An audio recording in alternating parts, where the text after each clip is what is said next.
Welcome to the Victory Multisport Podcast. This is Coach Sarge, and I'm with Coach Scott. Hey there. Coach Kenny. What's up? And a very special guest, Steve Nathenson. How are you doing, Steve? Great, man. Thanks for having me, guys. Appreciate it. Thanks for coming in. I know that you won this opportunity to be on the podcast or help us produce a podcast during our race camp in June. So finally getting it together here in August. So appreciate it so much. Thanks for coming in. Yeah, it's great. Love the opportunity. That's good. Good. So, Steve, we wanted to do kind of back up and talk a little bit to get everybody acquainted with you. You're relatively new around Victory. You've been coming around for a few months now. We actually raced together earlier this year. Unbeknownst to us, we saw each other at the water stop and so forth. But want to get everybody up to this point. So were you always an athlete growing up? Yeah, I was always involved in sports. It was part of what my parents really wanted for all of their kids. Academics was actually the more important out of it, but they wanted us to get out there. So we were all involved in sports, and primarily baseball, soccer, and hockey growing up. Mm-hmm. Okay. And that's right here in Pittsburgh. Born and raised. Okay, absolutely. So local guy for us. Yep. Makes it easy to get the recording done first off and see you a lot. We've run into you all over the city, really at all different types of events. So so you went to college and then you ended up joining the FBI, right? And Yep. going to the academy. So let's talk a little bit about that. That's got to be an experience. Yeah. Honestly, I had no idea what I wanted to do as a kid. And I went to school for engineering because I've got a brain that works that way. Family members are engineers, and there's this whole constraint to earn a living, right, that I don't think's ever going away. So I said, well, why not? And I never really thought about, well, do I really want to do that for a living? And when I graduated, I realized I definitely did not want to do that. I could, but I needed something that was physical, dealt with people, got me out of that office. And that led me towards law enforcement. And then I chose the FBI specifically because of who they are, what they do, and the caliber to which they do that. Mm-hmm. So there actually is a pretty lengthy process to get in. Worked as an engineer for a couple of years to meet some eligibility requirements to apply. Once I did, I went through that process, got in, and then became a special agent. Yeah, wow. Cool. So I've been to Quantico myself in my day work. Yeah. I'm involved in DSAC, which is domestic security, but it's on the public or the private side.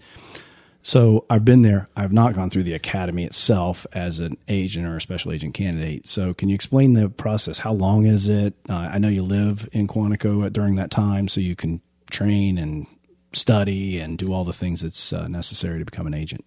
Yeah, the academy length actually has varied over the years. When I went through, we ended up around 21 and a half weeks. Wow. Okay. Was the time. Lived right there on campus in the dorms. You have educational classes, so you learn how to do interviewing. You learn how to do things properly from a, say, search and seizure type of standpoint. Then there's that physical component. So they definitely beat you down. Okay. That's a big part of it. We definitely got smoked, especially after taking a physical fitness test. We then got beaten down for about an hour or so after that. So there's a massive component there, the firearms element, then the practical applications, really learning how to handle yourself, how to handle different situations, the weapon side of it as well, right? How to use it, when not to use it as well. Right. So 6-ish months of probably the most fun that you never want to have again. Yeah, definitely. So they have to teach you how to be mentally tough through that process, right? As a special agent, as a law enforcement officer, at that level, especially with the type of cases that the FBI gets involved in, it has to be. They're well known for how procedurally accurate they are and how technical they can be with their agents, but also all of the other support staff that are around them. So I can imagine you involved in all of that. So yeah, there's a resilience that I think is involved, similar to going to boot camp. Honestly, they are there to not only get you ready to perform the duties of that job, but also to weed out the people who don't belong there, who can't make it. And we have a gut check that's fairly early on in the academy of here's the realities of what could happen in this role. And at that point, it's essentially, right, either going to be put yourself in the line of danger, or you may have to, unfortunately, be put in that position where you have to act and take a life. There's that first gut check, that first level of resilience. And then also the element of all the instructors who are there to help teach, but again, they're not necessarily going to be your friends throughout that process. So recognizing the game of it and harnessing that mentality to make it through, I think definitely carries on with you throughout that academy and then in life as well. Steve, did you fall into this, just fell into this? Or did you know growing up all the time that I wanted to be in law enforcement? Like, cause that's a pretty dramatic move. So I'm just curious, cause you said engineers. You had to have thought police or at some point growing up. It's a great question because honestly, I didn't.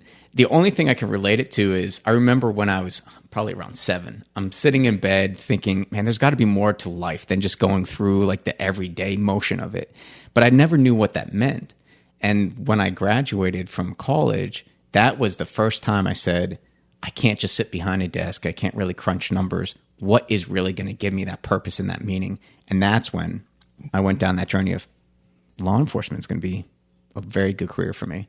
So yeah. Oh, I'm sorry. I didn't mean to interrupt. To piggyback Kenny's question, how did you know to go for the agency? Like, did you entertain any other branch of law enforcement? Because that's shooting right for the golden ring. Like, you're going right for it.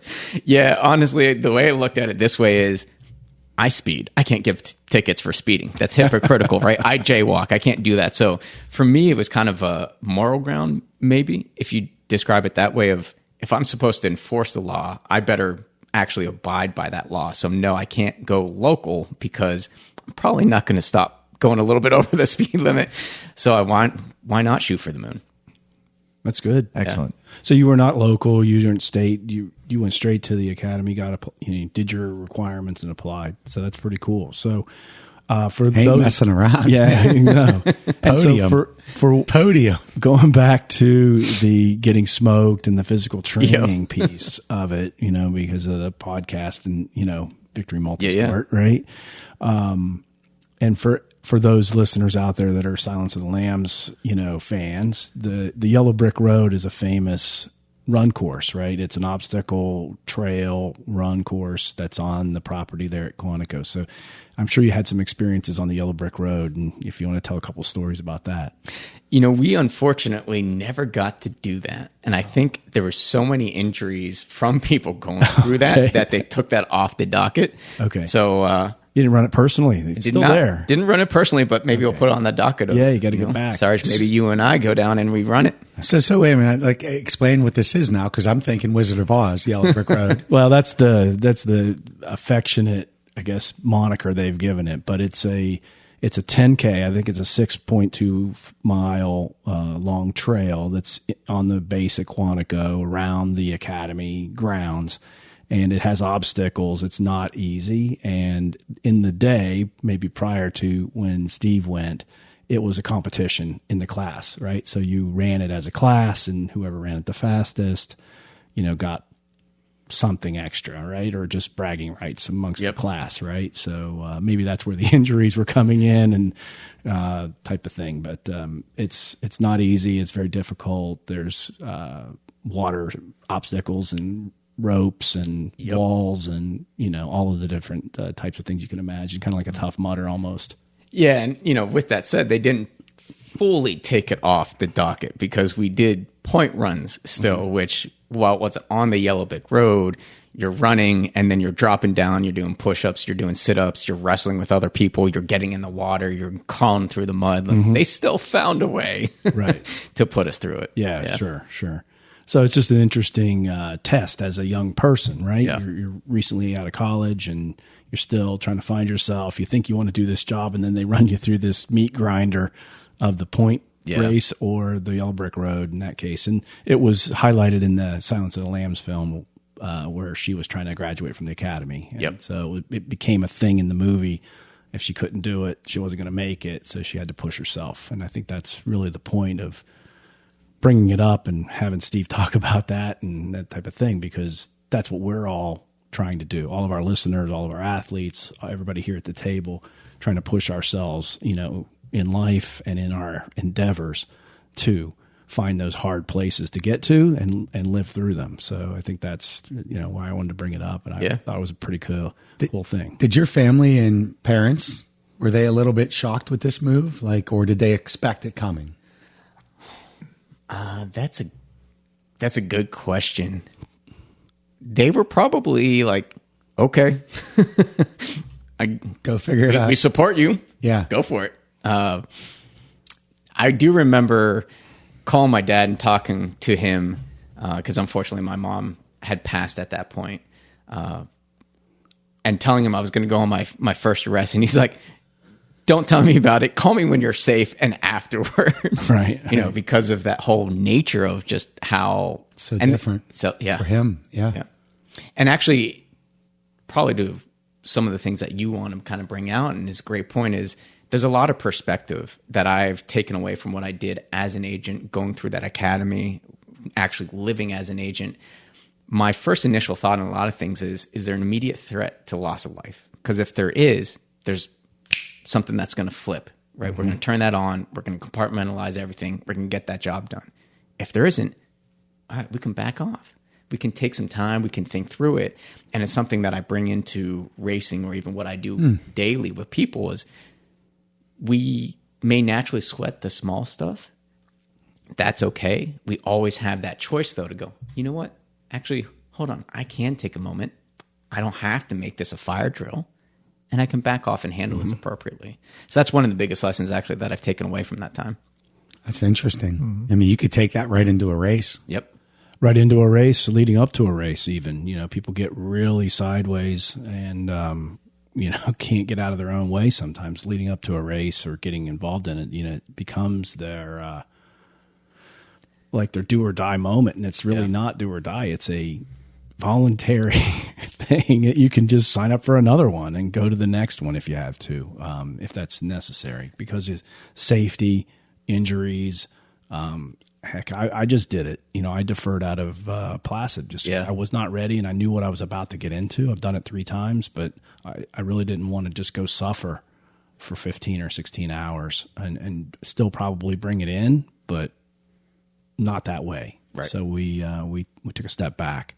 And we're doing a lot of other things, including recording podcasts with guests and so forth, and making things happen. But it can happen that way. It is funny because just hearing what you were saying about your dad's reaction, so I guess I might have had like an elongated college career, maybe an extra. I had 2 majors. I mean, so my dad was like, "Hey, maybe you want to cut this thing a little bit short. Maybe driving a Lance truck. Okay, Dad, I can't drive a truck." But it's okay. Or be a mechanic. I don't know anything about tools, but he was like, whatever you do, and so that landed me in my career. But what was funny is what you just said there was, him saying, "Hey, I don't want to know about that. Call me when it's over." It was a lot like, when I told my dad I was going to swim around Key West. I don't even know what that means. Is that there's stuff in the water? You can be okay. Just, you know what? Just let me know when it's over. Yeah. It's that type of thing that sometimes they don't fully understand what drives us or what motivates us. But there's that internal wiring that comes from them that's built into us, that you should know. You were wired like this, maybe just different than I was, but we're going for it. Yeah. In the process, did you ever have a gut check moment where you were like, whoa?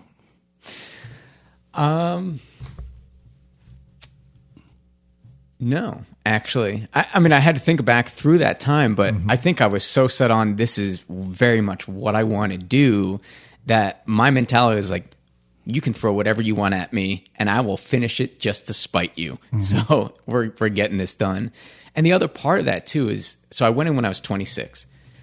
And I decided on that when I was 22, 23-ish, somewhere around there. So I'm still fairly young, but I shifted, right? I kind of look back and go, I missed out on my 20s. I could have done a lot more of those dumb, stupid 20-year-old things that we could have, really enjoyed in life, but I shut it down, didn't go out as much. didn't drink as much, because for that whole purpose of getting in, I wanted to make sure that I gave myself the best chance to do it. So I think with all the years, similar to working hard as an athlete to make certain events, having all that time invested in it, there was no way you were taking me out of that process. It's interesting, and I love that response, because I tell my daughters all the time, if you're where you want to be and you understand where you want to go, obstacles will not appear as great as what they really are. Yeah. You will find a way to overcome those, and you'll find a way to go through them, and you'll have success in the end. That is an amazing perspective. Yeah. And if you look at people who are successful, that's a common theme. People don't just make it on their first chance. Let's use Michael Jordan as an example, right? He had to work hard to get to where he was and become who he ultimately became. It's a journey. And just because we don't hit it the first time doesn't mean we can't. But I think a lot of times with social media and everything that's just so transparent today of overnight success, we see this falsity that doesn't exist, and the years people put in. And the Olympics are going on right now, right? We see 15 seconds of a vault routine, but we don't see the 8 years, or at that point, 10 years plus of how much time they put in. Lifetime for them. Yeah. Those athletes have been athletes for their whole life. They don't know any different. Steve, I can tell you that my Key West swim wouldn't have been what it was if I didn't have my hiccup in Tampa. That thing laid on me for years, because people asked me, were you tired when it was over? Were you sore? How long did it take you to recover? Like the next day. I was trained like a dog. Like I had soreness on my arms right here and maybe my hip from the kick. But I'm telling you, man, that failure that day, and a lot of people say, man, you made it 20 miles. It's not really a failure. To me, it was. And that made Key West, to your point, throw it all on me. I'm going to eat it. I'm going to get after it. And so I think I was just reading something about a surfer in the Olympics that she had moved away and stayed maybe in Tahiti and was training, and she didn't make the cut. And she was saying, this is the most devastating moment, but I would not trade it for the world, because there was so much joy in that process that I might not have got it today, but I will be back to get it tomorrow. It's so interesting, that perspective. Yeah, absolutely. So we had a happy hour or group meetup in Placid. So we had our athletes, we had a couple of friends and other people come, family members of those athletes came, and we were just chatting them up and kind of throw some motivation at them. A couple of days before the race, it was Friday, and I told them that they were all prepared. They knew that. But the race was going to throw stuff at them, no matter what, no matter if it's the weather, if it's the mechanicals, if it's the other racers, if it's, some other situation that's going to come up. And, sure as heck, the next day, someone's bike breaks. We have to borrow a bike. We have to try to get them fitted on the bike. They have to race this strange bike. There were other things that happened on course that caused people to have to adjust their plans. And that's what we talked about, was in those moments, just figure out a way to get through it and keep going. Don't let it ruin your whole day. Don't let it ruin this event. Don't let it ruin your Lake Placid experience, because that's why you're here, and that's what you're really going to soak up, right? Yep. You're going to soak all that in. And even if you have something like that, now the story is going to be that much better when you finish, rather than like, oh, it was perfect and it was easy and I just did it. Like, that's a stupid story. Nobody wants to hear that story. Everybody wants to hear about how you overcame, how you fought, how you clawed your way to that finish line at Lake Placid for your time, whatever your time was.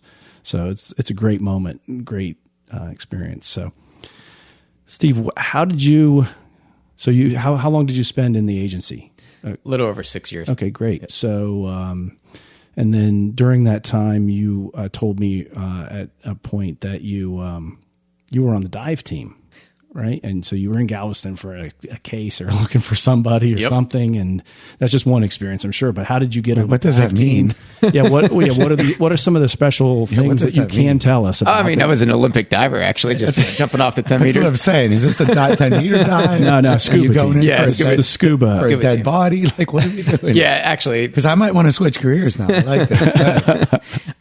actually exactly what you just said. So I was part of our underwater search and evidence response team, which was our scuba diving team. So we were in Galveston.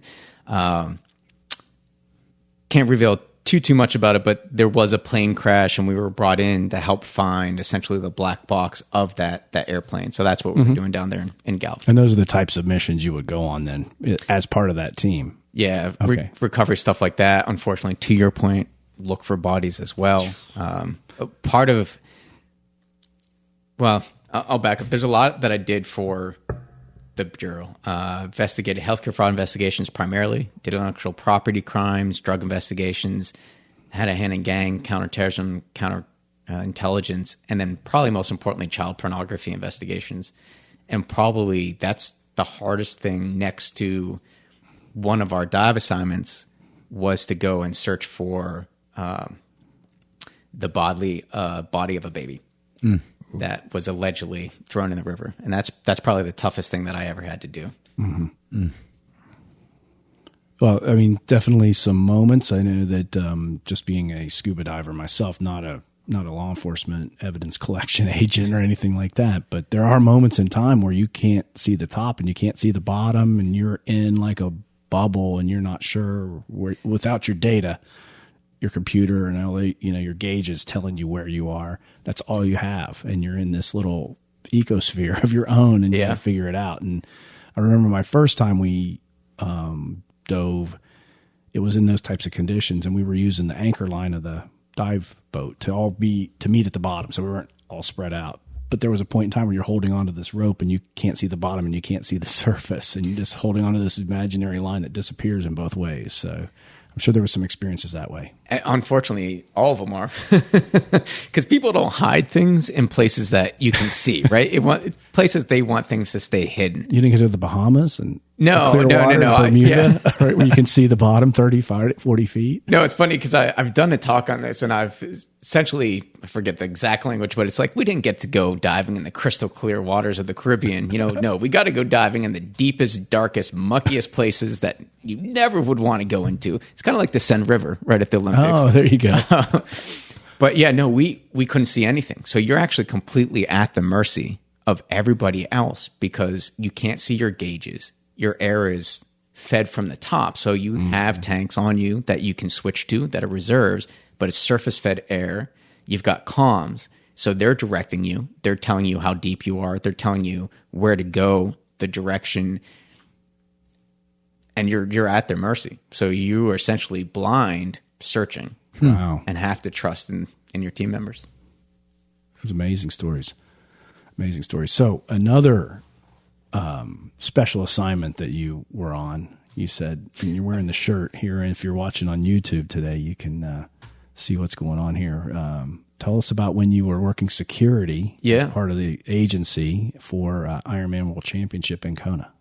Yeah, and I love that we're getting a chance to talk about it because this is really what drove me into the sport. I'd always wanted to do a triathlon after I did my first half marathon, but I never could because I worked so much. I worked 70, 90 hours a week and just went by the wayside. I took a transfer to Kona, and that was the last place I worked with the FBI. And I had happened to arrive about a month before the World Championships in 2014. And we worked security being posted on the island with the locals and everyone else that's doing it. So I had an opportunity to work security for the event, walk the perimeter at nighttime, check transition, make sure everything was good to go, and then throughout the event took shifts to walk the crowd. And we knew who to kind of look out for because we kind of had some things on our radar. And it was just the coolest event that I've ever got to see. And I've gone to a lot of cool sporting events, but it didn't matter. Like people who are listening to this, I think they get it. It doesn't matter who you are, what you look like, where you're from. Everyone was cheering people across that finish line, especially those last people coming in at that midnight mark. It just, I want to do that someday. Lit a fire in you. Yeah. Mm-hmm. Mm-hmm. So that was 2017? 2014. 2014. Yeah. 2014. Okay. Do you remember who the winners were?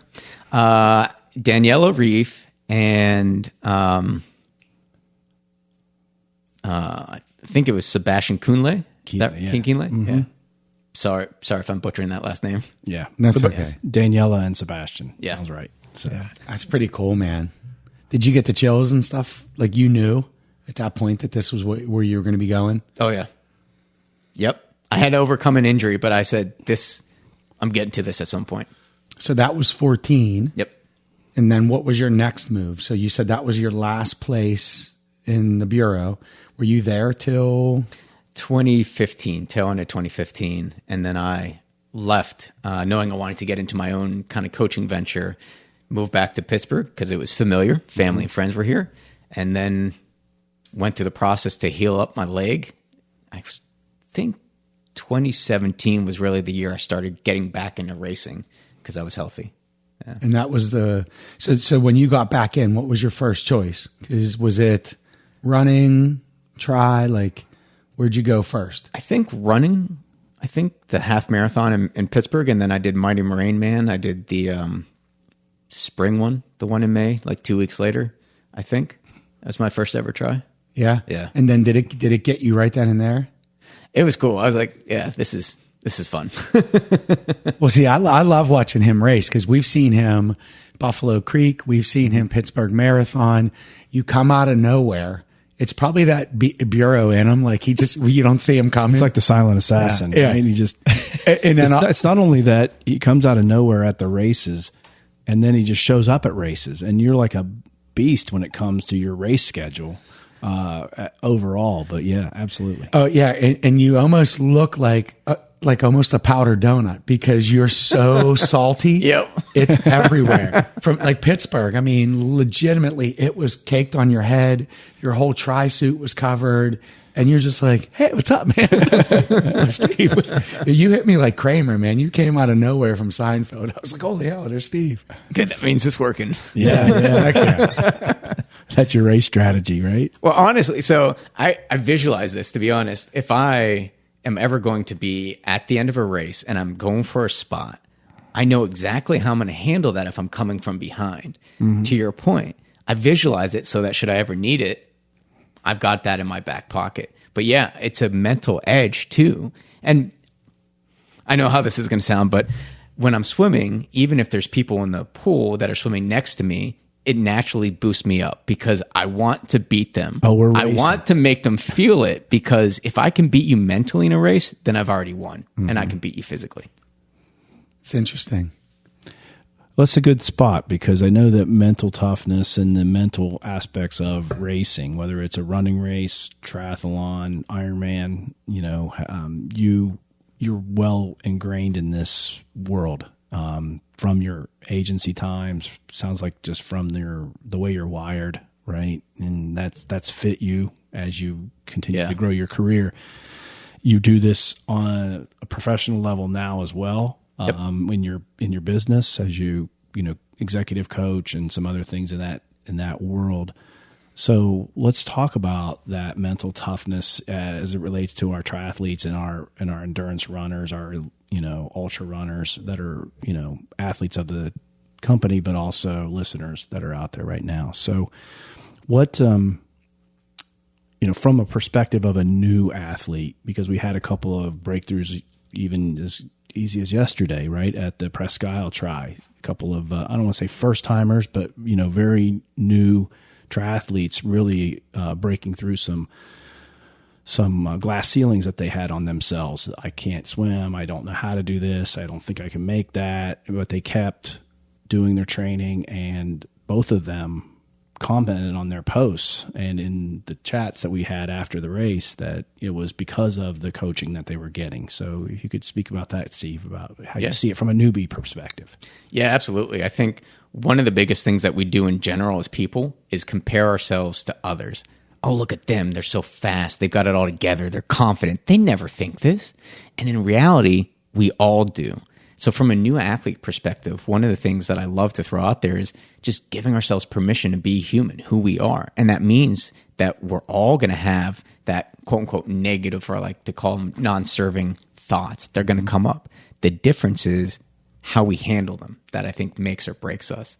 So it's okay. Oh, I can't swim. I can't do this. You know what? That may be a natural reaction. That's okay. And the beauty there is I actually can have a choice. And I will always have that choice of, what do I do? You know what? I've worked with my coach. I put that time in, maybe a little choppy, but you know what? I'm going to make it. I can do that. I just got to get in there, and I got to put one arm in front of the other, right? Or one foot in front of the other. And so I love that perspective, because we don't often do that. We let our mentality just beat us and take us out of the race beforehand. Yeah. Yeah. So it's definitely, a story of when Kenny started going down this road, and I'm telling him, no way, dude, this is, you're nuts. I don't know how to swim. I don't have a bike. We've been down this road before. But then I asked him, hey, could you take me to the pool?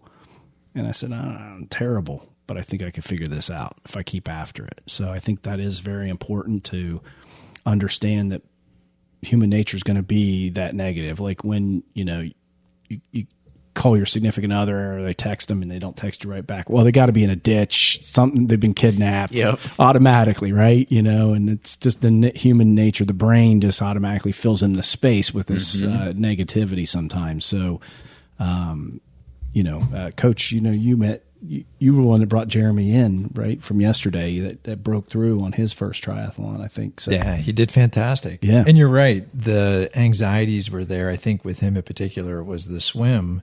And when we first met, he was very happy that he was able to go like 100 yards in the pool consistently. And we had a quick conversation, and I was like, that's awesome. Just keep building on that, right? It's building blocks. And sure enough, he crushed it. Yeah. Yeah. He had a great day yesterday, in Lake Erie, Presque Isle. He and Robin both. She was 37-minute PR. Yeah. And, it's funny because she's like an eruption anytime you see her. Like it's, she's coming. And it's that explosion of excitement that once was restricted is lifted. And now she's already focusing on what's next for me. She's thirsty. I want that taste of that good liquid that just came in, because it's flowing through her veins now. And it's really cool. And like you're saying, a lot of stuff that's really hammering to me is visualizing. I visualize my races. I know what I'm going to do if it hits the fan or if it's good. I know, saying in your, hey, I didn't really care. Throw it all on me, because that's going to resonate too. Coach Bowes one time had told an athlete, has told me too, like, hey, your biggest race is coming. Have you wrote goals down? Have you wrote your game plan down so that you can start seeing it, visualizing it, putting it in your mind? I love what you're saying, man. It's all stuff that every one of our athletes, and I talk to most of them, and I understand the fragility of when they come to where they are now. And they sometimes don't stop to look backwards to see that path, and they get so caught up in the little things of what's happening today. Step out of bounds and look backwards. Give yourself that grace of being a human. Boy, that's a great point. And so you talk about the anxieties before a race. I've been racing my entire life in one form or another in endurance sports, and I still have moments before a race where the anxiety spikes. One of the things I do, and Kenny, great comment about looking backwards, I print out my last 10 weeks of training from a spreadsheet, and I take it with me to the race. And the night before, I look at it, and I remind myself, hey, you went over 100 miles on your rides 5-6 times over the last 8 weeks. You're fine. You cracked 20 miles on your run. You swam over 4,000 or 5,000 meters. You can handle all of this. And I just sit there and I look at my training, and I'm like, okay, totally fine. And then I just go out and do it. But I do take that moment to reflect, and it's a good reminder, right? It's the reminder that comes through in the numbers, in the work that you put in, gives you a little bit of reassurance, and then you just make the mental switch. You go out and you get it done. Yeah. Go ahead. No. There's a couple of things that I think are true for all of us. One, we all start somewhere. That may look a little bit differently, but we all start somewhere. And two, if you put the time, the work, and that effort in, you will get faster. And we don't necessarily think about that when we are about to race or when we're looking at other people who are perhaps where we want to be. And one of the beauties in what you just brought out, Scott, is there's something a little bit different for each of us that helps us overcome that anxiety and get us going. And one of the most powerful questions I love to ask, just kind of in general, is what are you going to regret more? So at Texas 70.3, right? I did not want to do that race. Right. And this was my subconscious kind of essentially saying, what are you going to regret more? You put all this training in. You flew down here to Galveston. You're at the race. Are you going to regret more just walking away and giving up and never giving a chance? Or going to that starting line, towing the line, and just seeing what happens? Right. And that's something we don't necessarily think about, but I think that can help people flip that switch. I tell my track team all the time, you will never, ever regret failing, but you will regret not trying. Yep. And I remind them every time before we go into a championship meet, you need to have that mentality. You need to be able to go in there and attack and go after it. Again, yeah, you won't regret failing, but you will regret not trying. It's those breakthrough moments. Julia Bird just had a roll down at Placid. It's her first Ironman.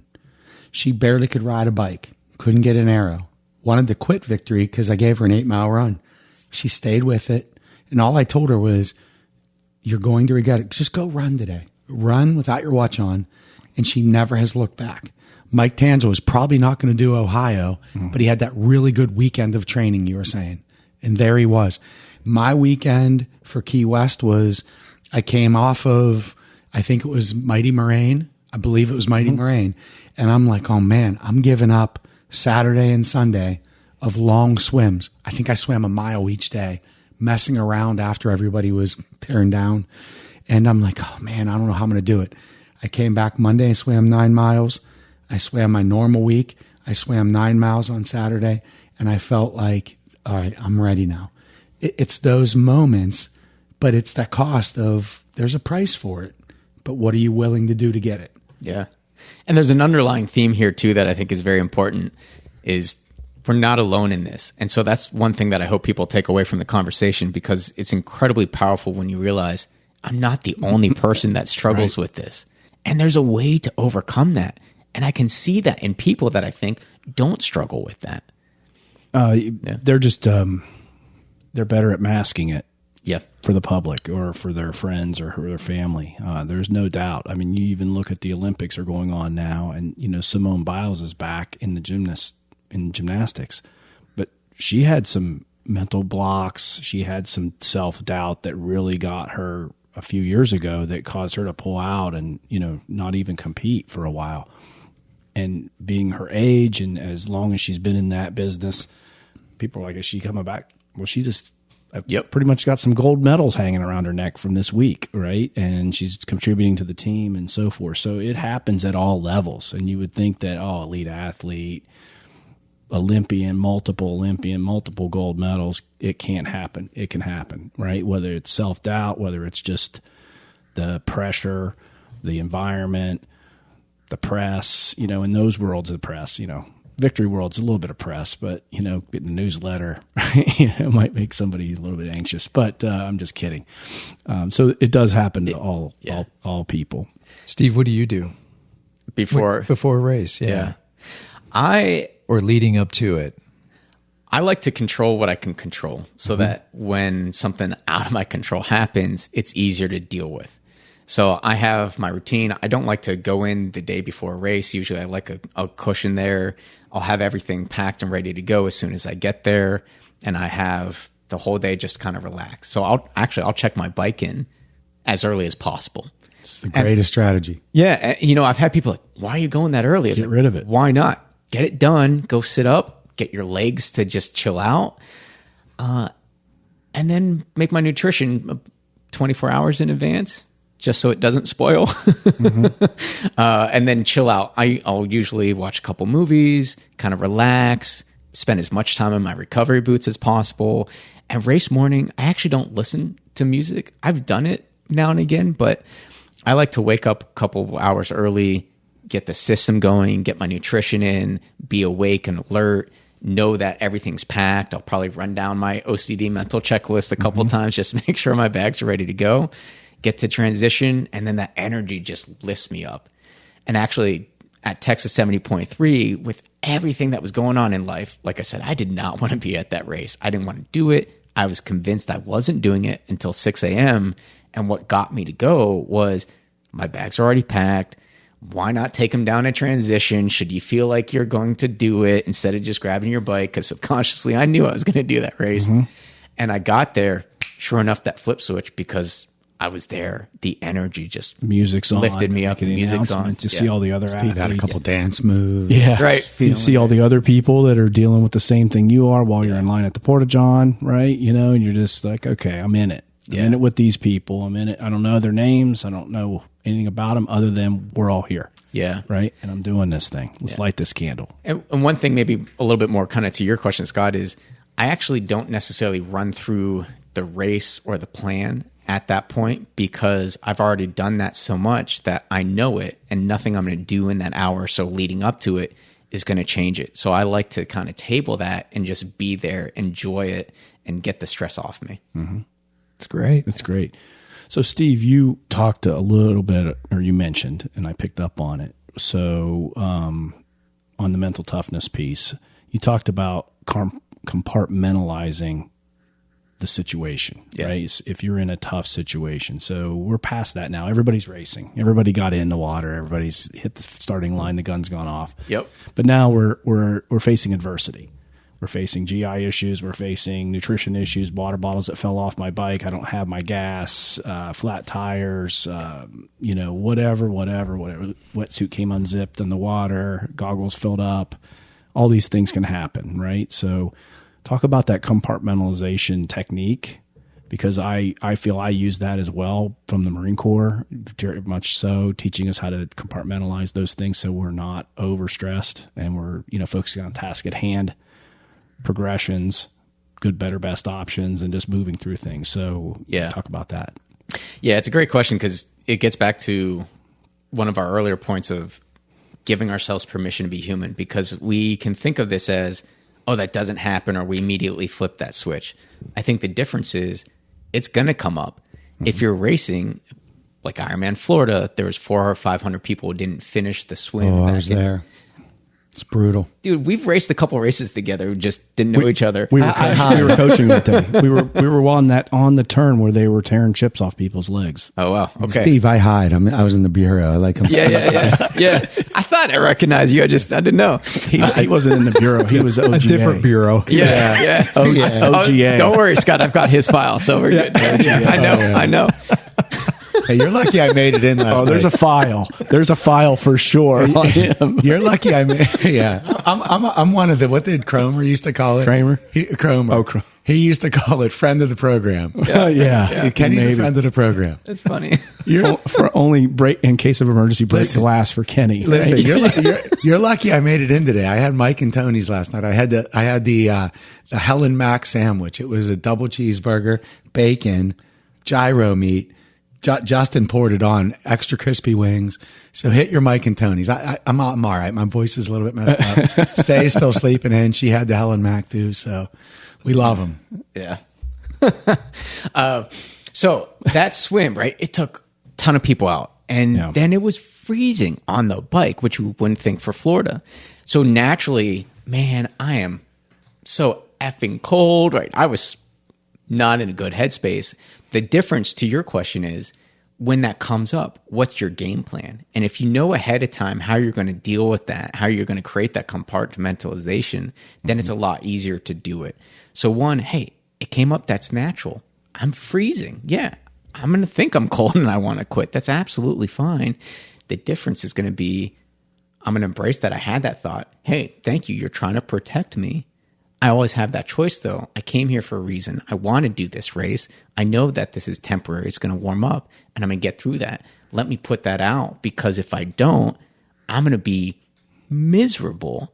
And I knew that course, that it would warm up, and then once you're past that 68 mile mark, it's more downhill. The wind isn't really there. So once you get through that, then you're golden. And I'll use small chunks of that course to help me get through it. Right? People say next aid station, next mile marker, next turn, whatever it may be.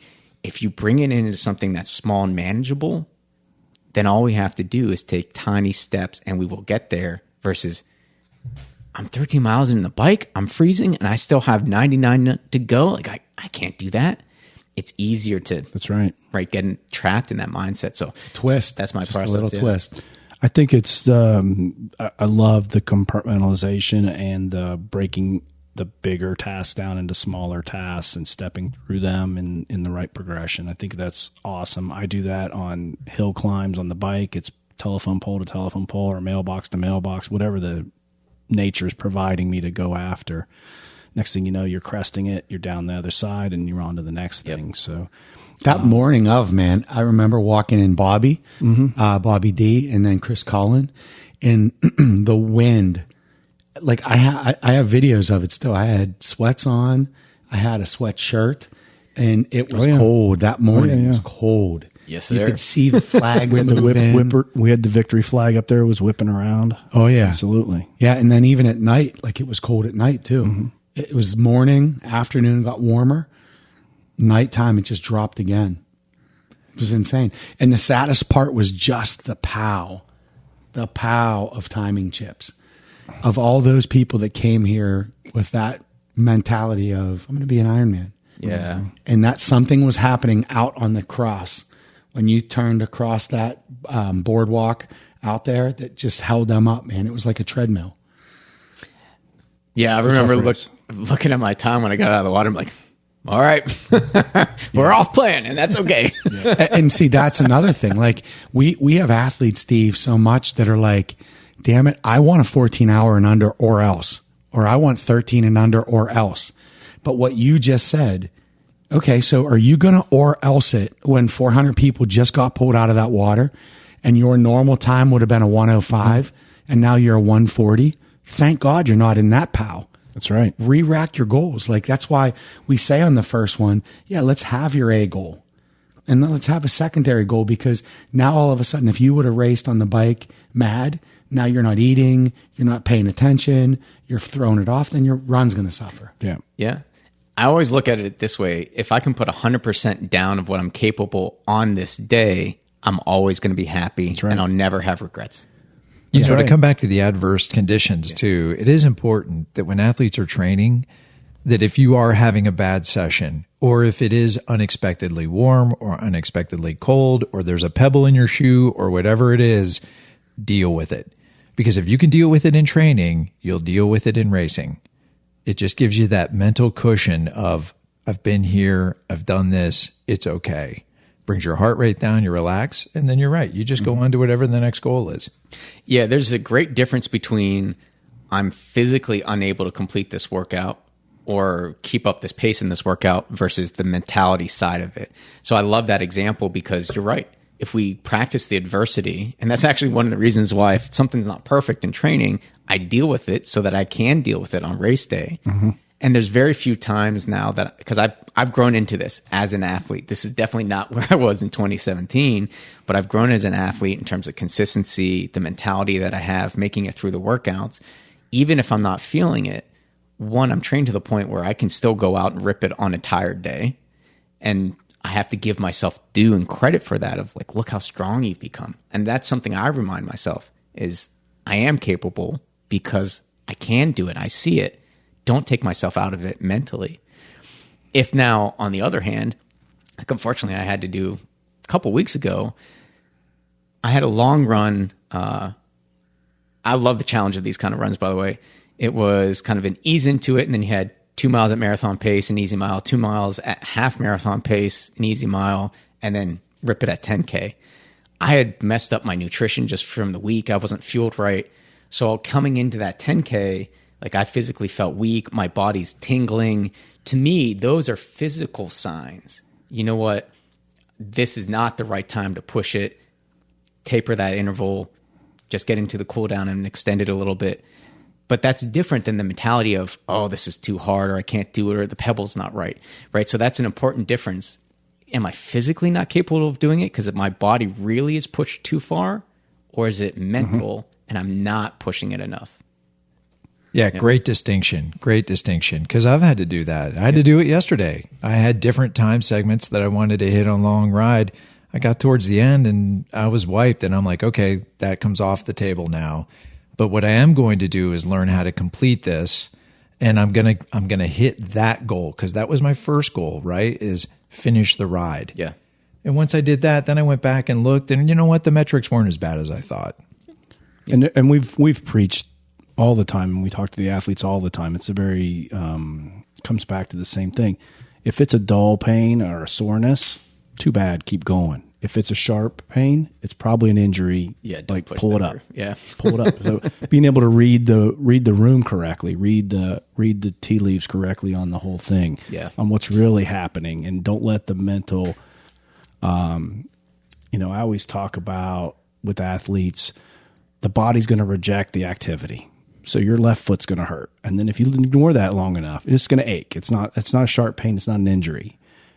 If you ignore it long enough, the body stops that foot from hurting, makes your right calf hurt, and then it tries to find something that will communicate with you to tell you to stop, because it's the mind is trying to tell you to stop this. It's rejecting the activity, but you being in control of it, know that this is going to happen. This is the way it works, right? And maybe there's some physiological things, like if you need some potassium, get a banana at the next aid station. That makes the calf go away. But then the body always tries to throw something else at you, right? And you just have to deal with it, especially on extreme endurance sports, ultra races, Ironman distance, half Ironman distance. These are not just 5Ks that are going to be over in 30 some minutes, right? For the average athlete. These are all day events. Then the mind has a lot of time to try to talk you out of it and make it a mess. So it's definitely there, and everybody should be aware of it. All listeners are experiencing it, I'm sure. But now hopefully this podcast is helping you put it in perspective that we're all going through this. Everybody has this, and we've done it. Steve, can you let us know, because we kind of went right into it. Can you give us the just your race background? Mm-hmm. Ironmans, 70.3s, USATs, sprints. Like, what's your race history? Yeah. Because I think that's important to know, because you're touching on, you mentioned an Olympic, you mentioned Ironman Panama City. Can you tell us each distance, like what you've done? For some, yes. For some, no. Well, just count. Like, how many Ironman? Yeah. So for Ironman so far, I've done 7 full Ironmans, then rounded up to 14 halves. I did the aqua bike at Penn State as part of a relay, which was a lot of fun. And then 6 standalone marathons, about 23, 24-ish half marathons that are standalones. And I have no idea below that, because I don't necessarily count those. You had a lot of training days in there. There's a lot of training days. Now, I've raced a lot. So the races are training days. Yeah. Like Olympics and sprints and the locals and the 5Ks. Those are all training days. They are. And I tend not to do a lot of those distances. So I actually typically don't race sprint or Olympic unless it's at nationals. Mm-hmm. And it's casual drop there. Yeah. National. Yeah. I did 35 races. Nationals. Steve Nathenson. There's money on the table. Conversation. And there's money on the table. Right? I'm just going to drop the mic and walk right now, guys. Yep. Late. For those of you who are medal oriented, right? Like driven by putting more medals on your wall. I've actually overheard some athletes here in Victory, right? Who are that way. So here's the challenge. I think there's about 170-ish hanging on my wall right now. So again, I don't know how many of each distances that I've done, but that includes like virtual challenges, virtual races. So I've raced a lot. I did 35 races for 35 when I hit that age. And it's taught me a lot that some days you have it, some days you don't. And pressure is man-made or woman-made. It's up here. It's mental. The beauty in that is if you recognize that, then everything just becomes another race, another training day. The Olympics, there's a lot of pressure on it because of what we make it. Mm-hmm. But in the end, it's just another swim. It's another bike. It's another run. So I derailed, sorry. All of that racing too, that's since 2017? Since I did my first half marathon in 2012. Okay. So about 12 but most years. of it, right. like 170 medals in 12 years. Yeah. That's a lot. Yeah. Well, that's impressive. Most of those came last year. Right.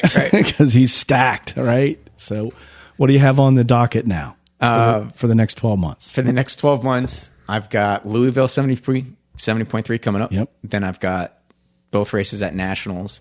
Atlantic City? And in Atlantic City. Then I have Jones Beach, 70.3, Ironman Arizona, that I think I'm doing with you, Scott, and I'm going to see you two out there. We'll be there. Yeah. We actually, that thing's growing like crazy. I think we're going to have either 8 or 10, 8 to 10 athletes up racing that. And a lot of good ones. Great stories are going to be coming out of there. You're going to have Edder's first time, Alice first time, Annie, Candace's first time. Steve Hawley's going to make a run at Worlds. Nice. Scotty's going to make a run at Worlds. Matty Ice is always throwing down. He's going to make noise in his age group, probably make a shot at Worlds. I think it'll be Matthew's first one as well. Matthew, yeah. So you got Matthew. So there's a whole slew. So right there, plus we're going to be right at 10. Yeah. 10 athletes in there. Yeah. And that makes it for us coaching there. I've done that course. Scotty loves that course. He's done it. It'll be his second run, but I love being there. And now that we see 10 of our people, at different times, that you can focus on each one instead of waiting for one. I'm not going to see him for 3 more hours. And then, we're going to be looped in. I mean, it'll be a busy It's multiple loop race. So we get to kind of stay in stationary positions and just watch the racers come by us. Right. So if we don't move around too much, we get to see everybody multiple times. So 3 loops on the bike. Yep. 2 big loops on the run, I believe. Yep. That's right. Yeah. And, are you leaving like Monday that week to get the trailer down there? Yeah, I got to leave like a month before. Steve wanted to get his bike and stuff set up there. Yeah, exactly. Early. I can't throw it in the trailer. Come on. Not bringing the trailer. We'll bring the flag and we'll bring a bag of tools. I'll drive some of it if you need me to. I mean, it's a long drive. I'll tag in. Drive. Fun we may story rent a about, trailer. Just bring a banner to hang on it. Fun story about the tools is I did my first Ironman down in Florida, and I did not know what a pedal wrench was at that time. And it took me like an hour with a regular wrench to get my pedals off my bike so I could get it packed and then put it on the plane. And since that experience, I've, of course, bought a pedal wrench. I have a pedal wrenge, and I'm like, this takes 5 seconds. Why did I not do this in the first place? Bro, things you learn. Bro, I'm the worst at it. Did you ever do Grand Fondo? No. Okay, so Grand Fondo is like the King of King up in Maryland, Deep Creek, Maryland. Some of the hills the are massive. The local one we have here, right? Yeah, so I chose to do the diabolical double. It was 120 some miles, like 20,000 feet of elevation. And I blew like 3 tires in the first like third. I mean, you're going down the hill so fast, and the braking in the rain, it was making my wheels overheat and tires were popping. And I don't know, the CO2s, like I'm just not really good at it. Like, so I would always say to Bram, like, hey, Bram, can you fix my tire? And at one point it was raining when he was doing it. And I guess because they pop up so fast, they actually freeze. And because his hands were wet, it froze to his hand. It froze to his hand, and he's trying to get it off. And I'm just looking. I'm like, "Can you hurry up? Like we're losing time, man. Get going."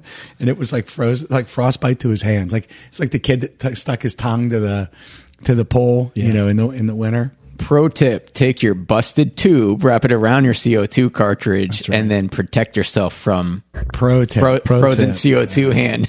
Bram, don't listen to the 57 to 58 minute mark. We don't need you to know that pro tip. Steve's pro tip. So, all right. So we digress. But Steve, you're going to Arizona doing a full Ironman. Then, like turning the corner on the year, you come back around. You're going to go to Bermuda with us and run the triangle. Yes. There we go. There we go. Right? He is. Are you in? What? Tell me about this. Victory Multisports is. Wait. He can get four medals. You get 4 medals down there in one weekend. Yeah. So because of Coach Kenny and his family and the time we've spent in Bermuda over the years, we've come to know a lot of the people that are involved in the race organization for the Bermuda Marathon. But it's actually called the Bermuda Triangle Challenge. It's a 3-day race series over the Martin Luther King weekend in January. You get to fly 650 miles off the coast of North Carolina into semi bohemian weather, right? So better weather from Pittsburgh. And Friday night is it's a 1 mile with 2 U-turn race, right? So it's a 1 mile challenge. There is prize money if you can run it in less than 4 minutes. 10 grand. Yep. But you have to go around 2 cones. So it's tough. It's a tough race, but it's fun because it's in the middle of Hamilton, Bermuda.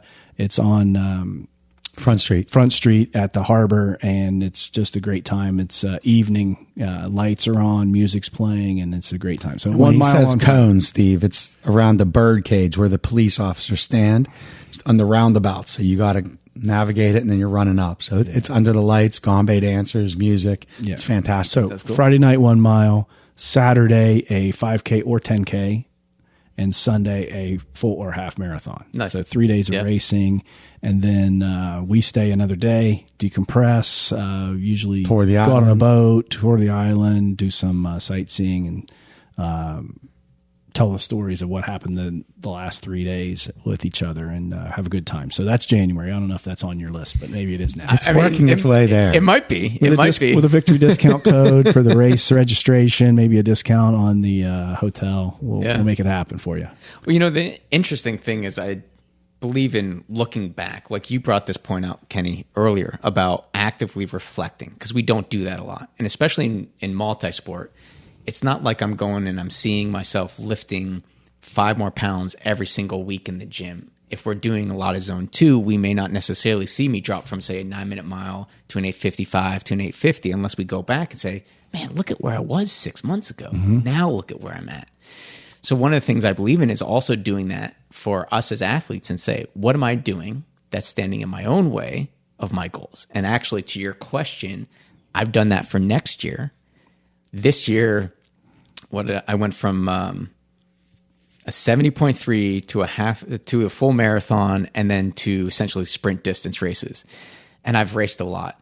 And I look back and I say, I have these goals of making world championships in certain events and levels. I'm not really setting myself up for success in doing that in different modalities. I need to take that off the schedule, get back to what's really going to help me build that speed and qualify at that events. So I actually don't know what I will do next year other than the Aquathon World Championships next June. Knock on wood, hopefully get that Australia qualification for Sprint Worlds. That would be October. Nationals, that's the only thing I'm putting on the docket so far. Right. So I actually can actively train and focus, and then from there build into the Olympic or the 70.3 level. Yeah, you'll backfill as needed to set yourself up for those big goals, and that's awesome. So that's a great point. You don't have to be fully scripted for 12 months. I like to ask the question because some people have ideas of where they want to get to, but to you for you to frame that up properly and say, this is where I want to get. I haven't really filled in the gaps yet, but I will fill in a plan that gets me there. I like that a lot. Yeah. That's awesome. Mm-hmm. It's excellent. And at this age, to be very open and realistic about it, I only have so many years ahead of me to continue to get faster versus the years that I have behind me. So at this point, if I really want to look ahead and say, this is where I'm going to want to be in 3 years, I need to actually make my race schedule fit that versus, well, I love doing this and this and this, but I'm not really helping myself in doing that. I was going to say something like, what are you trying to say, Steve? About age? Somehow we sat on this side of the table, right? The old guys on one side, the young guys on the other. So. Steve Mandingo dropped the hammer on you. No. I look younger than I actually am. I have fully embraced where I am in life, and I've talked many times on the podcast about the durability factor. That is my plan. Yep. My plan is to race as long as I possibly can and have fun doing the sport and be involved and give back and contribute in a lot of different ways. So it is definitely something that is a different strategy when you hit that part of your life or your lifespan in this sport. Don't take yourself off the field just because you're not necessarily as fast as you once were when you were 20 or 30 years old or 40 years old. Right? Recalibrate. Mm-hmm. I actually, not to go off on a tangent of geriatric racing, but so as I've gotten older, when I was younger, I raced shorter distances very, very fast. As I got older, I sort of made a promise to myself, I will never go back and run those distances again because that's not who I am today. And those performances, they stand on their own when they happened. And now that I'm older, I'm choosing different distances in different races because I want to see what I can do today in those other spaces. Mm-hmm. And for me, mentally, that really helps because I find that, and I know we've talked a little bit about looking back, but for me, that gives me the carrot of looking ahead, right? So now I'm like, oh, I wonder how fast I can do this distance. And it keeps me kind of open-minded to other types of races that I just see on calendars or different searches. And I'm like, I've never really thought about racing that. Maybe I will now because I haven't in the past. And I'm kind of curious to see what I could do. Yeah. So. And it's a great point because that's a different perspective. And one of the beautiful things that I think is great about coaching, whatever specifically helps your athletes get to that point is what we embrace. And Keeps it fun. Yep. Yeah. Yep. And by the way, it's still possible to get faster as you are older because I'm the fastest and strongest I've ever been as an athlete now. And that is continuing to grow forward. So it's definitely possible for all of you out there who are listening. We may need a little bit more rest and recovery or wonder why I've sprained my neck just rolling out of bed. But, you know, so it's why getting up to go to the bathroom is just like an Ironman race in and of itself every morning, right? So, that's also true. I have found the same, you know, especially with the Ironman distance, right? For over the last 10 years, marginally faster, but a little bit. Yeah.